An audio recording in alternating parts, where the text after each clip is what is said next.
And we are back, ladies and gentlemen. Appreciate y'all for being here. Love y'all to pieces. Bryan Broaddus Voch Lombardi. How you doing, sir? I know you're okay, but I haven't asked you in a couple days. You all right? You good? Yeah, I'm doing good, man.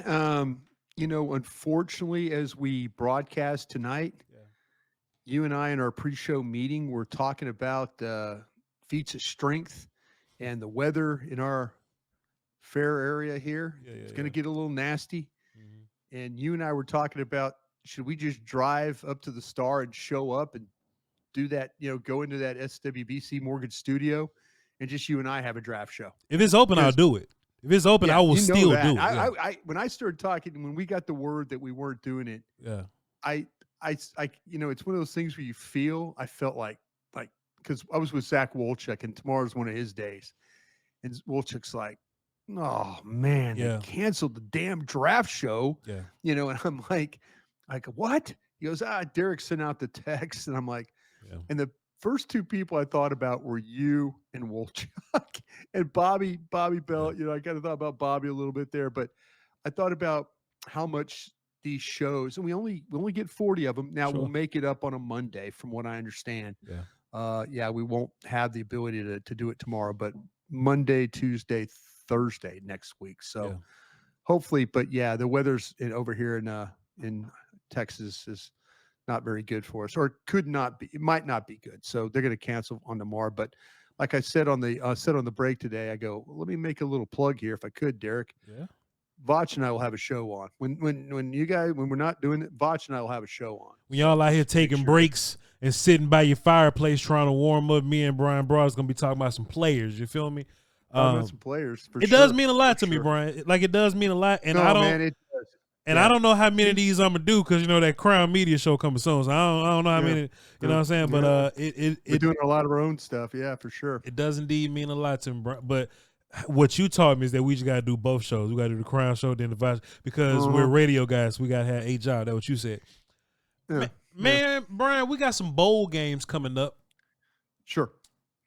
And you ran by this idea to talk about some of the players that's going to be in that bowl game. I think that's a fantastic idea, Bryan. Now we've already broken down a good number of these players on both sides, but I think a common theme you can kind of take away from this is like the defensive lines for all these crews.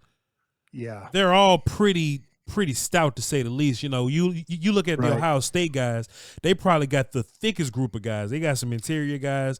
They got Williams at one tech, and they got the edges there. Penn State probably got the best pass rusher out of all of them in Carter. Yes. Texas got a bunch of good dudes, but then they got Alfred Collins in the middle. He's a 1-3 guy. Yeah. Notre Dame don't really have a defensive lineman that they're rolling out there that's going to be a draft guy, right, Bryan? I haven't seen that right now. Yeah, not that we've seen so far. I'm sure that we're 55, 60 players into this thing, and I'm sure we're going to start to hit some 4th, 5th round guys that are going to be on that list. But no, I know what I did, Voch, and I had to. Derek Eagleton today on the break asked us to kind of come up with some players. And unfortunately for a couple of schools, for the teams that are playing on Thursday night, for Notre Dame and Penn State, there's a couple of key defensive backs that have maybe end of the first round, second round type grades, kind of ability. I know that, and it's unfortunate for both these schools. You look at Notre Dame, they have a very talented corner, Benjamin Morrison. Yes, sir. And I'll tell you what, man. Tell me about him, Bryan. Yeah. Benjamin Morrison. Let me say this about it. I scouted Benjamin Morrison's dad. His dad's Daryl Morrison, who played safety for the Commanders, and he comes from a pretty interesting family. Brothers and sisters are all college athletes. I think there's 5 of them. And, we got championship gymnasts. We got another brother that's a football player, I think at Arizona. So it's a football family, but this Benjamin Morris, God, I wish he was playing in this football game. Yeah. And I would love to see him, but unfortunately he suffered a hip injury and the Stanford game, and then it knocked him out for the remainder of the season. But if you've had a chance, if you're a Notre Dame fan or you've seen him play before, this kid is a smooth athlete. He's 6 foot. He's 190 pounds. He plays like the boundary corner, so he's kind of he flops sides, but he'll play to the sidelines. But that doesn't, I think he could play, open side. It doesn't matter. This kid's an exceptional when it comes to quickness, the lateral movement. Yep. There's a fluid element to his game. His back pedal is controlled, the balance, he plays a ton of press coverage. So you see him right up on top of these receivers. And he knows how to play with leverage, and he can position, and he stays close, and he reacts. And man, I mean, he's a guy that's a ball hawk. He's got a really good football IQ. You could see he doesn't get fooled on things, the double moves, things like that. Sure. He'll attack routes from that off coverage. And I mean, I'll tell you what, he just really, really, really was super impressive. And I'm sorry he's not going to play in this football game, because I'll tell you what, man, if he played the entire season, I think people would be talking about him a lot higher, with the corners we have, Barron from Texas, and people are like they like Will Johnson from Michigan, and Reville from East Carolina, Hunter from Colorado. He would be in that mix, and to me, he is in that mix. But I'm interested to see. Did you have an opportunity to see him at all? Did you get to do a little work on him? 100%, 100%, Brian. I think you nailed him, but let me just add something else to it, Brian. Now, I think he can play the boundary just fine. I think he would be a ridiculously good nickel corner, though, Brian. No question. I think he can. I think he can do outside just fine. He had no problems covering, being physical, jamming those guys up outside. He had no problem doing that, Bryan Broaddus. Tough, gritty, like he has a little bit of feistiness to him, Bryan Broaddus. Yeah. But man, his foot quickness, foot quickness and his ability to turn and run. If anything goes bad outside, try him at nickel just to kind of see what. That's the first thing that just jumped out of my mind.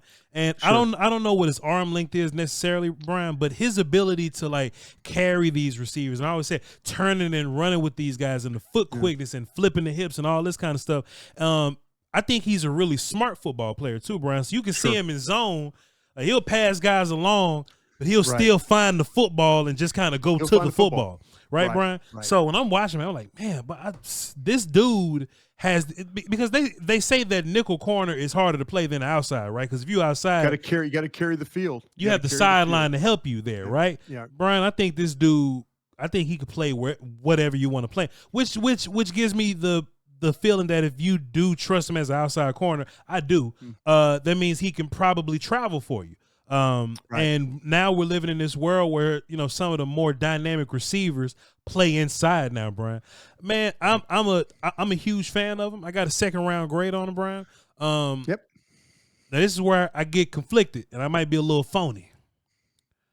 I've watched a couple corners, and I got him sandwiched between Will Johnson from Michigan, who I got over him right now.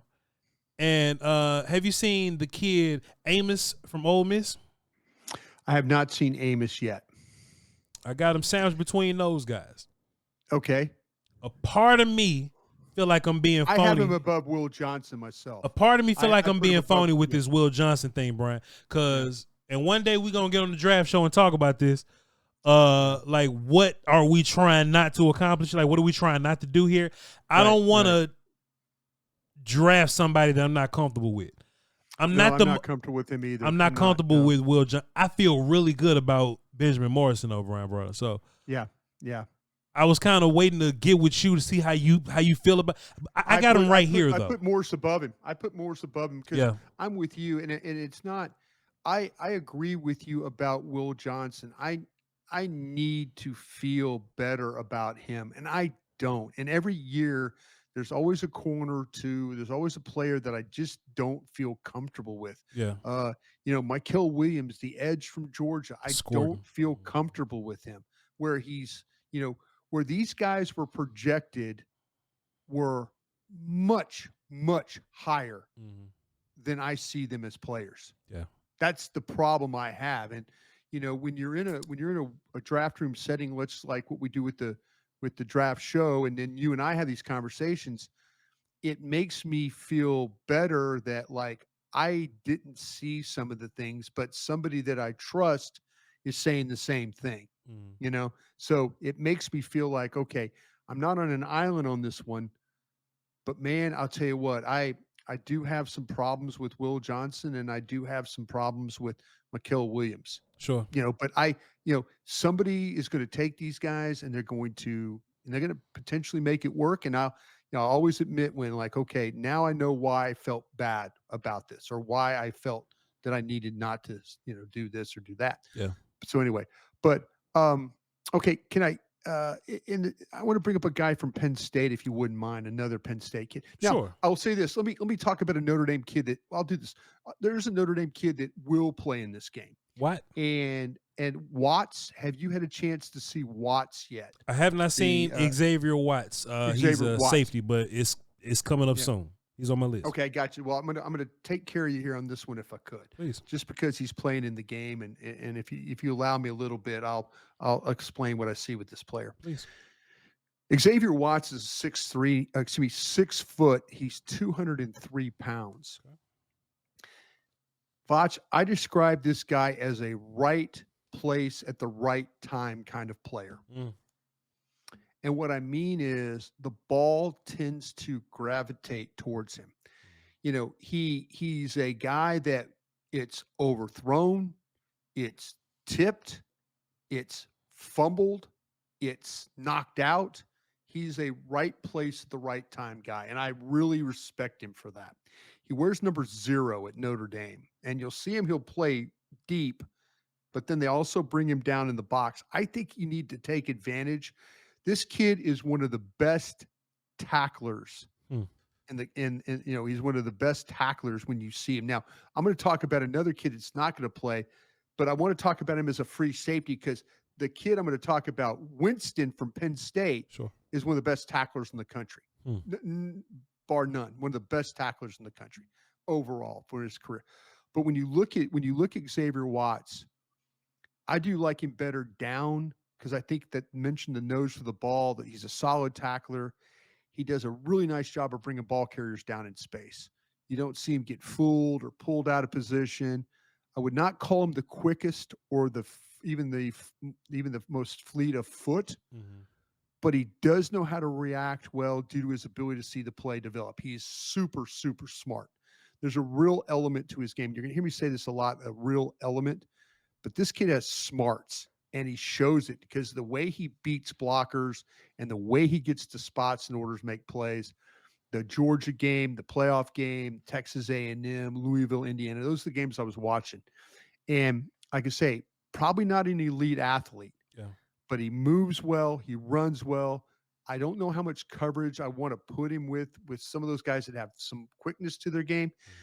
But he does have experience in playing in the slot and also playing outside. This kid was a converted wide receiver, so he's made the transition to safety. And I'll tell you what, man, I love the way he reacts to the play. His football IQ is outstanding. He competes, his toughness.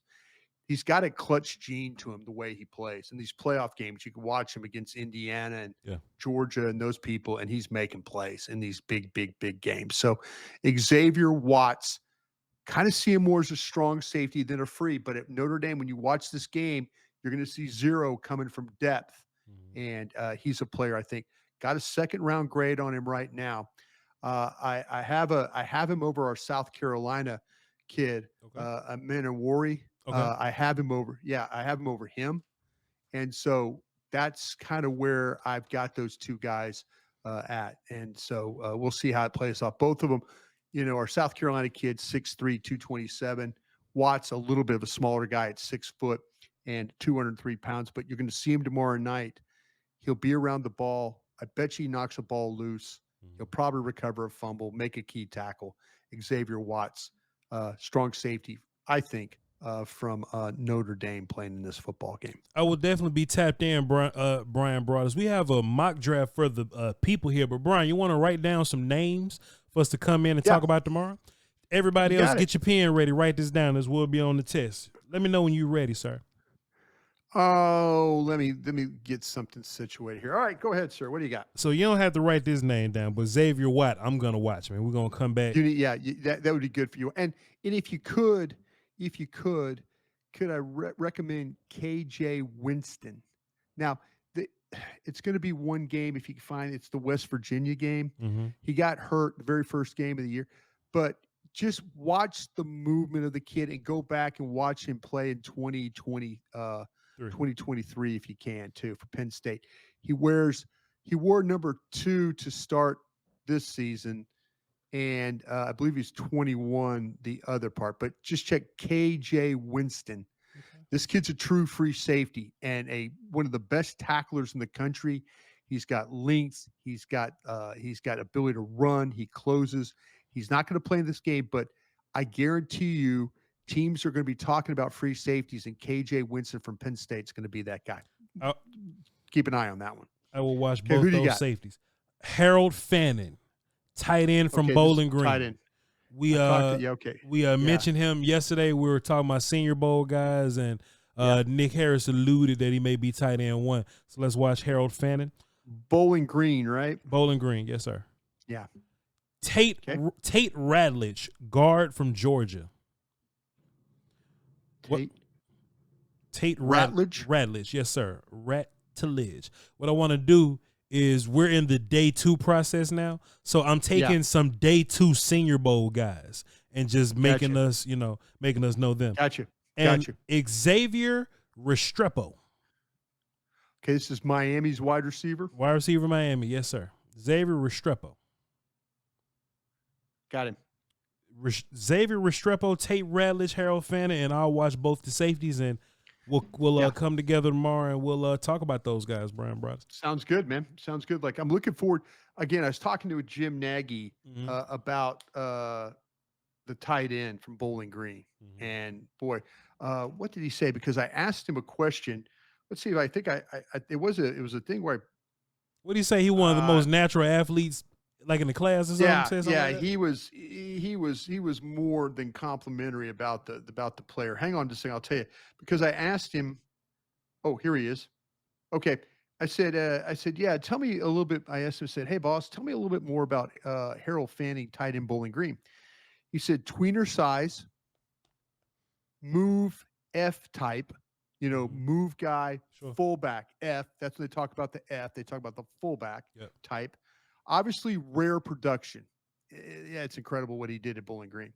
Staff likes his smarts, and they did an awesome job of scheming him targets. Good feel, hands, and run after catch. Makes more happen with the ball in his hands than you think he would when you start watching him. That's what Jim Nagy was saying about him, because I asked him about, hey, tell me about this, because I'm hearing about this Fanning kid, and he just, he was excited that he was going to be at the Senior Bowl. All right, Ryan, we're definitely gonna take a look at him and double back and see what the business is there. But Bryan, let's take a look at these mock. You got a mock draft? You got a mock draft for me? I got 2 of them, and I'm gonna take us to like the 15th overall pick. So that'll take us to 12, and then we get to see some people that was behind us, and I think that'll be a cool little exercise. You know what I need to do? Yes, sir. Let me pull up my board. Let me pull up my board in a way, my trade board, because you're gonna talk about going down in any of these things, or do I need to be aware of that? Maybe not trading, just talking about players and where they falling. But if you want to pull it up, you can pull it up. Okay, that's fine. No, that's fine. That's fine. I'll wait for another time then, because I want to be able to, like, if you start to talk about, hey, this mock, if I go to 15, what am I going to pick up? That kind of thing. I will definitely put it in my plans. We'll do it another time on that. To make sure that we do that. Now, let me make sure that this is big enough for your eyes, because I know your eyes don't always. You know what I mean? Let me see. I don't always. Can you see that? See well. Bigger? Okay, a little bigger than that. Okay, here we go. Let me zoom in. A little bigger. There we go. That's perfect. Perfect. It's as big as it gets. Hold on, it don't get no bigger. You go down a little. Go down a little. I'm just kidding. No. You good? No, we good. Oh, there we go. I got names. Yeah. Why does CBS have to put that banner right up on top, man? Yeah, it's goofy. It's goofy, man. All right, let's run through this pretty decently there. I think the first three picks are going to be quarterback, and Travis Hunter's looking like a giant there. So I think the Giants missed out on their quarterback opportunity, which is crazy. Now, Brian, at the fourth overall pick here, they got Kelvin Banks as the first offensive lineman off the board here. Is this too rich for your blood, or just kind of make a little bit of, just whatever? Well, it makes sense because if you start to talk about, we like Simmons, the Ohio State tackle, as really, in my opinion. I'm looking at Banks as a guard. So if they think that Banks and my guy Elliott Wolf is the GM there now in New England, I'll be interested to see where they play him. They list him as a tackle in this draft. Yeah. Obviously, CBS and this mock feel like that he is the best tackle on the board. I think Simmons would be the best tackle on the board if it wasn't for the knee. Yeah. But I could see taking Banks over, if they're looking for a tackle, taking Banks over Campbell from LSU. I fully understand what they're trying to do here. 100%, Mr. Wolf. At pick number 5, Mason Graham. This seems to fit pretty well, just in my personal opinion there. There's your guy, Brian. Wow. Will Johnson, 6 overall to Ravens. That's a little high to me. That's a little high. Yeah, for me. It's a little high to me too. And be interested to see what Will Johnson ends up running. He very well could go in the 4.4s. He could also run in the high 4.4s, maybe low 4.5s at the combine or pro day there in Ann Arbor. But boy, that one would be rich to me. That one would be if I maintain what I think about Will Johnson and he goes in the top 5, then that's when I could have really, really, really wrong right now. I just don't feel comfortable with that pick as the Raiders would make it. Me neither, boss man. Ted McMillan falling to 7, Brian. Yeah. So look, we was talking about moving around. Let's not say what the Joneses would do. If your name was Jones and you love McMillan, Brian, would you try to make a phone call to see if you can move from 12 to 7 to go get him? You know what? It's worth a try. I think I would lay the chum in the water before the draft actually. We're going to have a new general manager there with the Jets, right? Yeah. So, by the way, circle back up if you could. Just go down the order up to the top of the board and come down for me again. All right, cool. Okay, let's. Okay. Quarterback. Okay, Tennessee. Okay, Tennessee. How about that? Tennessee doesn't have a general manager currently. So that first overall pick, we'll see. That could be for sale. Yeah. We don't know. But that team doesn't have a general manager. Next team has a general manager. Team has a general manager that's on a hot seat right now. So he might, you never know what's going to happen there. Elliott Wolf, I talked about with the New England Patriots. Okay, we're good there. And then you start to go Jacksonville. That general manager's on a hot seat too. Yeah. So there's some guys up there that have to get this thing right. And do you go up and try and offer them something knowing that they might need picks, or do they have to make that pick for that, for that right there, sure, to save their job, or would they like more picks because they're not a very talented team? I'm just looking for spots where I can maybe take advantage.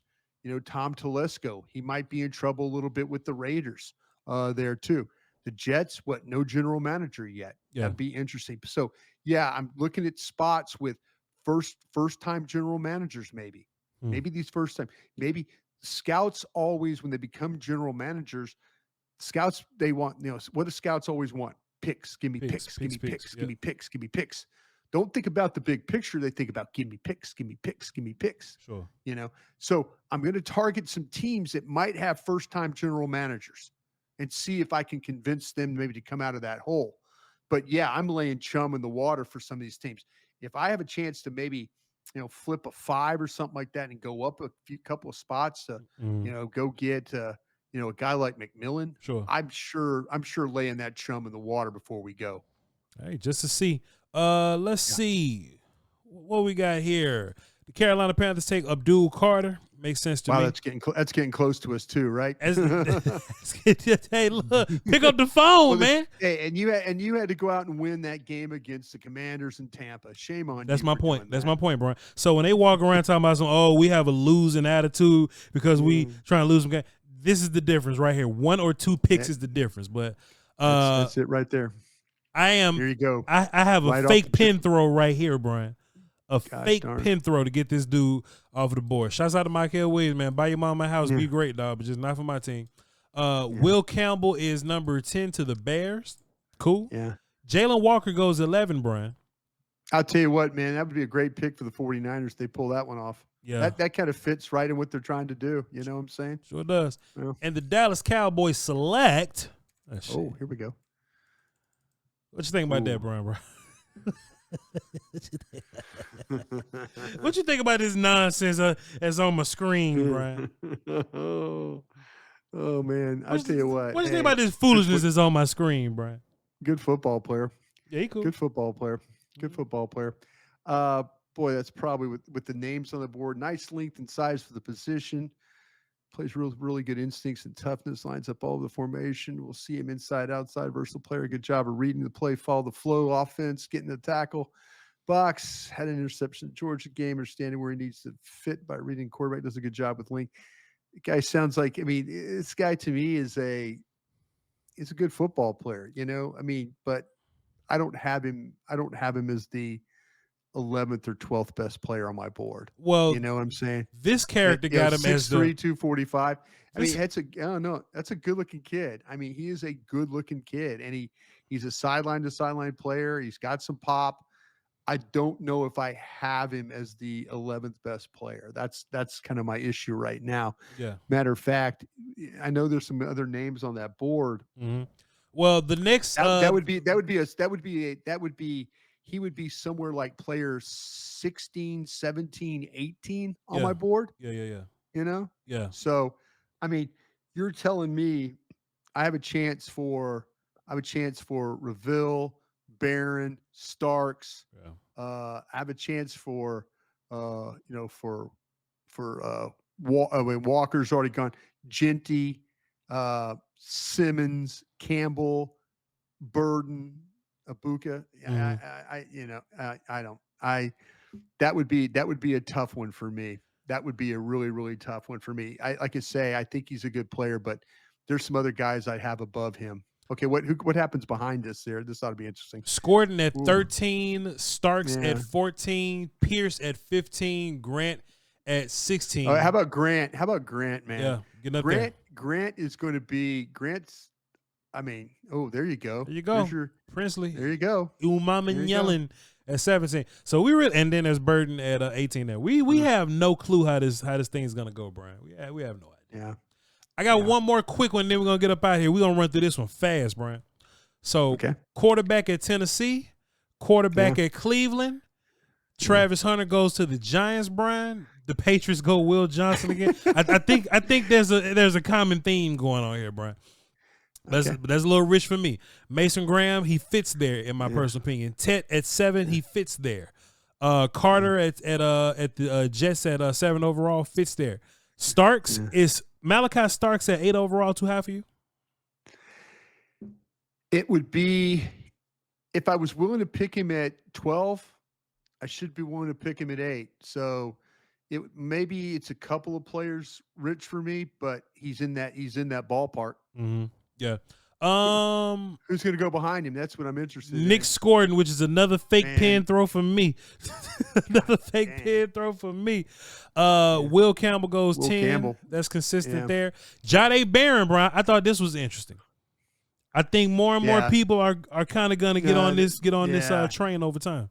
They're going to be If this kid has a really good day and against those Ohio State receivers, he can make himself a lot of money. Yeah. A lot of money. Yeah. And the Dallas Cowboys select here Emeka Egbuka from Ohio State. You know what? Now go behind and see who we else. Egbuka would be fine for me. That's a very, very talented kid. But very talented. But we passed up on guys like Burden and Jensen. So we passed up on. Yeah. I don't even know this kid, bro. I ain't never even seen this kid before. But I guess we'll eventually get to him. Armand Membo from Missouri, the offensive tackle. But Tyler Warren at 14, which is high for me. James Pierce kind of fits. Michael Williams at 16. I still hate it, but it's better than 5. Walter Nolan at 17. I actually rewatched him, Brian. That's still a little high for me. Kelvin Banks actually made the 18. Yeah, I would take Kelvin Banks. It would be a good option for me. Wow, look at your guy Booker. Pit Cat Tyler Booker at 19 overall there. Jalen Walker. It seems like all the better players falling back here, Brian. Here we go. Yeah, that's Loveland, the tight end from Michigan there. Loveland at 20, and Genty goes 22. Oh, man. Who'd he go to? He goes to Pittsburgh, which is great. In that situation, I'm just taking Genty, and I'm not going to overthink it. Like, if I'm Dallas, I really like Ibuka. I'm going to take Genty there. I would have a Genty over Ibuka too myself on my stack, and I'm going to say that they probably would as well.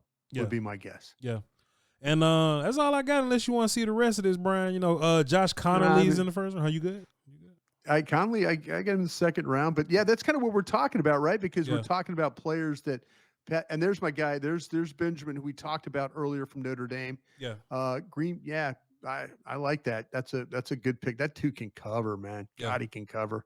Yeah. Who else we got? Let's go down a little. You just turned it off. Let's do it. Let's see. Trey Harris from Ole Miss. Haven't watched him yet, but I've heard his name a bunch. You watch him too. Yeah, I've heard his name a bunch too. Luther Burden goes 26 after some of these other guys. That's crazy, man. That might be a character thing right there too. You know what I'm saying? That might happen in real life. Yeah, we can ask around. There's our runner. Hampton at 27. There you go. To the Baltimore Ravens. Which is crazy. Tate Ratledge, we're gonna be watching him tomorrow. Or watching him tonight. Yep. Sure will. Absolutely. Derek Harmon, we like that for 29 for the Bills. Yep. Mike Green is a first round pick for the Eagles. How about that? The Eagles would make me sick with this, man. The Eagles would make me sick. If the Eagles take Mike Green, I'm going to shut down on the first night of the draft. Yeah, me too. I'm just going to shut down. I'm just going to completely shut down. There's our guy Princely Umami Yellen. Yep. You'll get it right. And one of them. And there's the best offensive lineman in the whole draft. And look, in Kansas City, going to get the best tackle in the draft. And 32 overall is a great place to get him. That's a fantastic place to get him. Man, Bryan Broaddus. That was a funky draft at the top of that board. It was weird. That was weird. A weird draft, but it really stabilized. And there was some like tremendous value. If they always say tremendous value, there was really some tremendous value in that. I felt picks in those 20s. I felt much better about the players later in the draft than the first. I did too. Than what was going up at the top of that board. Sure did. Yeah. So maybe we should have won some more games. No. We did fine. We just got to pick the right guy at the top. That's what we got to do, Brian. We sure do. And maybe we'll come back to this conversation and talk about trading back up into the high seconds or into the late first. I have the Cowboys trade chart, so I'll be able to kind of navigate where we can go as far as where value is with picks and how much it would cost to move around. Maybe we can have a fun show sometime, and we got some time, but have a fun show of trading up, trading down, and seeing kind of where it takes us a little bit. That'll be cool with Bryan Broaddus. Hey, we have given y'all a homework assignment. Don't flunk the test. We will be testing y'all on that tomorrow, so please be sure to do your homework there. Me and Brian are going to do ours. VOCHLOMBARDI. I'm trying to get paid on Twitter, so please tap in with me. And BRYN Broaddus. We won't be on the draft show tomorrow because people don't want to come to work when it's a little cold and wet outside. Inclement weather. Yeah. Inclement weather. So we'll be having 3 draft shows next week, Monday, Tuesday, and Thursday. So we'll tap in with y'all. We love y'all 2 pieces. And I ain't thinking about hitting my button, man. I'm just telling y'all goodbye. All right, here we go. Crown